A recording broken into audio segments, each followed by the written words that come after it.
Have you ever felt like the whole world is against you?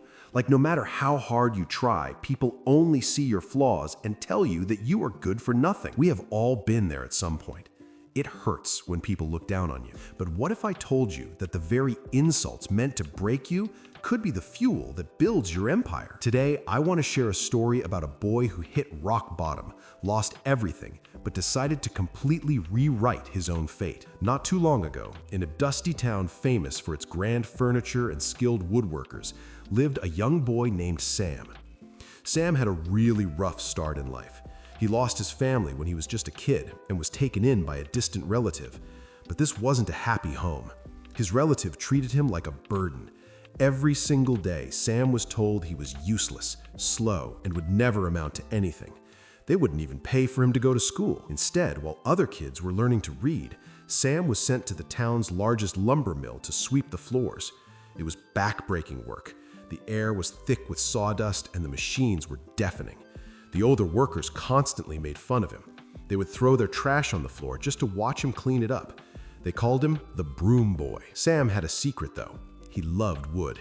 He loved the smell of it, the texture of it, and the way a rough log could be turned into something beautiful. During his short lunch breaks, while everyone else was resting, Sam would pick up discarded pieces of scrap wood and an old rusty pocket knife he found in the dirt.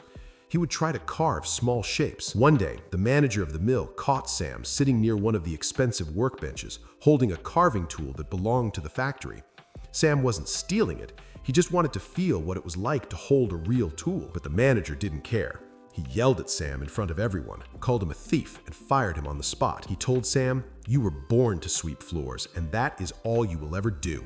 Get out." Sam walked out of the factory with nothing but his clothes and his rusty pocket knife. He sat by the river at the edge of town, crying. He was hungry, he had no job, and he knew he couldn't go back to his relative's house. He looked at his hands, covered in blisters from sweeping. He realized right then that if he wanted things to get better, he had to figure out the secret to success nobody tells you. And that secret was simple.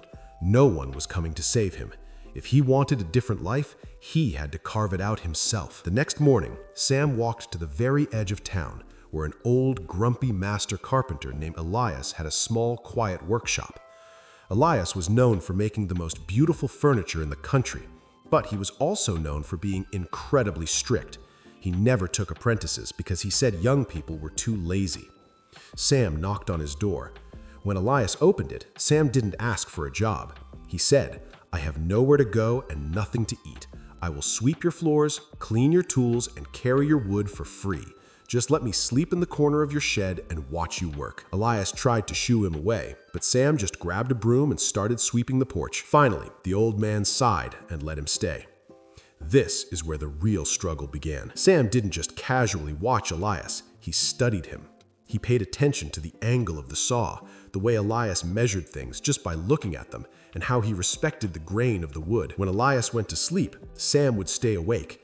He would take the pieces of wood Elias threw in the trash, and by the light of a small candle, he would try to copy the master's techniques with his rusty knife. It was not easy.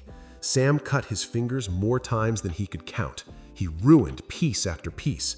Sometimes he would spend 3 hours trying to carve a simple table leg, only for it to snap in half. But he didn't cry.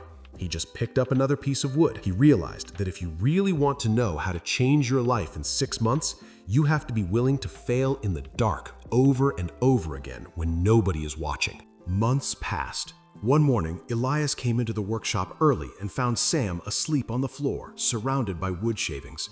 Next to Sam's hand was a perfectly carved wooden bird. It was beautiful. Elias picked it up, examined the details, and woke Sam up. Instead of yelling at him for wasting wood, Elias walked over to his tool cabinet, pulled out a high-quality carving knife, and handed it to Sam. He said, "You are done sweeping. Today, we build a chair." From that day on, Sam was no longer the broom boy. He was the apprentice. He worked harder than ever. He took all the anger from his past, all the insults from his relatives and the mill workers, and he channeled it into his hands. Whenever he felt tired, he remembered the people who laughed at him. Years went by, and Elias eventually grew too old to run the shop. He handed the business over to Sam. Because of Sam's incredible eye for detail and his deep respect for the craft, the shop grew. Soon, wealthy merchants from the city were traveling to the dusty town just to buy furniture made by Sam. Sam eventually opened a massive workshop of his own, but he didn't run it like the mill that fired him. He walked through the poorest parts of town, found the kids who were sweeping floors and getting laughed at, and he brought them to his shop. He gave them tools, he gave them a warm meal, and he taught them the trade. He became a highly respected leader, not because he was rich, but because he used his success to lift others up. Friends, Sam's journey is the ultimate success story. It shows us that overcoming failure is just a stepping stone on your path. If you are looking for real motivation, look at your own struggles. Building the right mindset for success means you never give up, even when people laugh at you and tell you that you are nothing.